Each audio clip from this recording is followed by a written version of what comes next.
पापा के लाडली माई के दुलारी, भैया के बारू तू बहन प्यारी।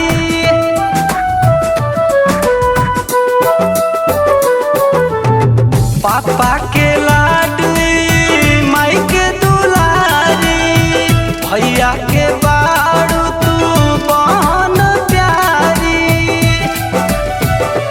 याद कोली हो को एक बार, बहना जाता रू तू ससुराल, जन भूल जइहा भैया के प्यार।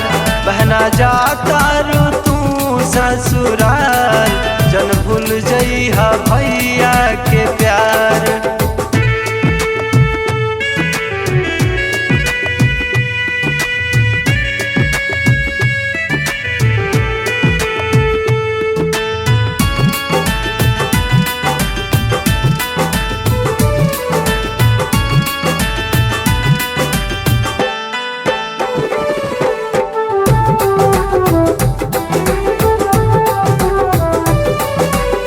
साथ में पले बढ़े, साथ में खेले कूदे, एक पल में लड़े झगड़े, दूसरे पल में गले मिले।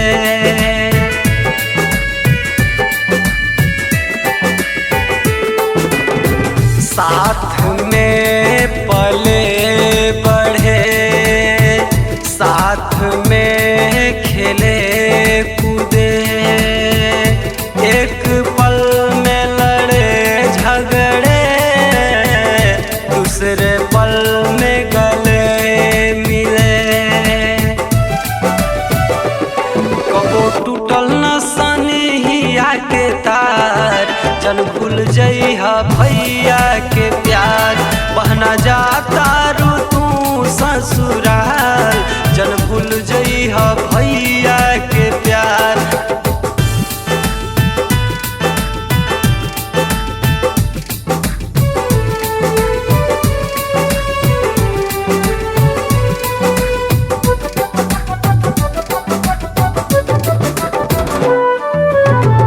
कैसा था वो पल जब पापा जी कुछ भी बाजार से लाते थे।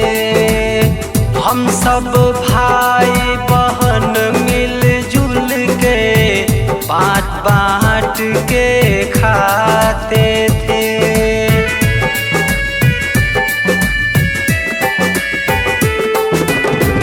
कैसा था वो पल जब पापा जी कुछ भी बाजार से लाते थे।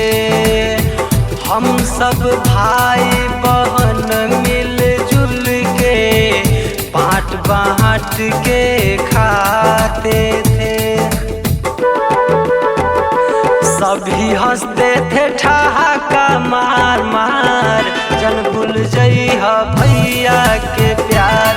बहना जाता रू तू ससुराल, जन भूल जइहा भैया के प्यार।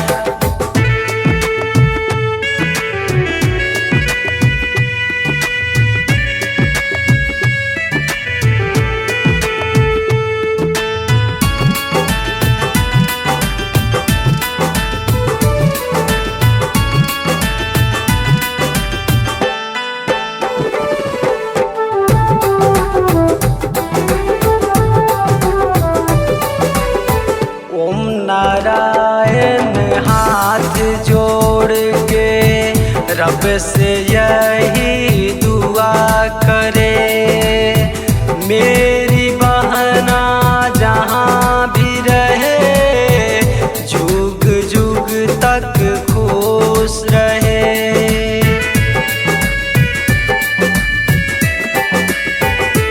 हाँ, ओम नारायण हाथ जोड़ रब से यही दुआ करे, मेरी बहना जहाँ भी रहे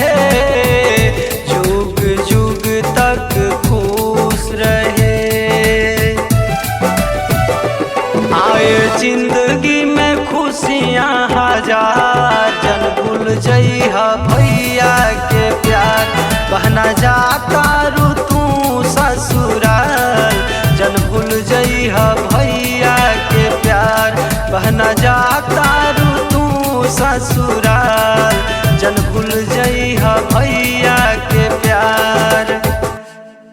अगर आप चाहते हैं कुमार डिजिटल चैनल के ऑडियो वीडियो सबसे पहले आप तक पहुंचे तो लाल बटन दबाकर चैनल को सब्सक्राइब करें और हाँ, बेल आइकन को दबाना ना भूलें।